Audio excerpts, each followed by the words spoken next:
It had to be done in just 2 years. They completely lost their influence in the Middle East and Africa, and they had lost their influence in Latin America even before that. And all of this was practically on the spot. And it might not have happened if they had been a little bit smarter. Well, what should Biden or Blinken have done not to become accusatory, but to talk normally with the same Arabs, like partner to partner, behave not even decently, but just normally, not to call Saudi Arabia a rogue country, not to threaten punishment, not to scare, but just to talk calmly. They used to be able to do that. I recall how Obama came to the Saudis in 2014 and asked them to lower oil prices he needed to punish Russia for Crimea. The Arabs went along with it. It worked. The price went down sharply. The US had a plan to repeat the collapse of the USSR when prices were artificially lowered in the same way. The Arabs fell for it.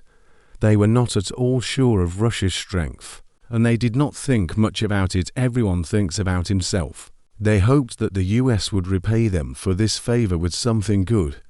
And what did they get in return? First, the not very adequate Trump came and started treading in the Middle East like an elephant in a china shop. Then the Biden team came in and posed as life teachers. Even during his visit to Riyadh, when Biden really needed a price cut, he started not with oil, but with human rights violations. What is there to talk to him about? The Arabs thought about it, looked at it, and decided, well, screw him. We'd rather do business with the Russians and Chinese than with this strange hegemon. What's on his mind? Now the US is hinting to the Arabs that they will renew the nuclear deal with Iran. That is, again, threats.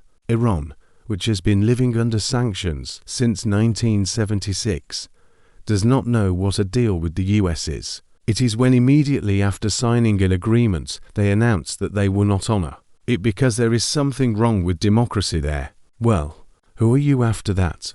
I would like to ask with the words of an anecdote. In just 2 years, the US has made a checkmate in the Middle East.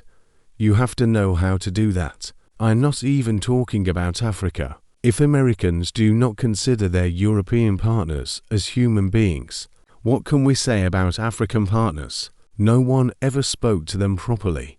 They were treated like villains. The result is predictable. Africa has gone to the global south, where it is considered an equal partner, but they could have talked to each other like human beings, and the Q4 BRICS would have been smaller.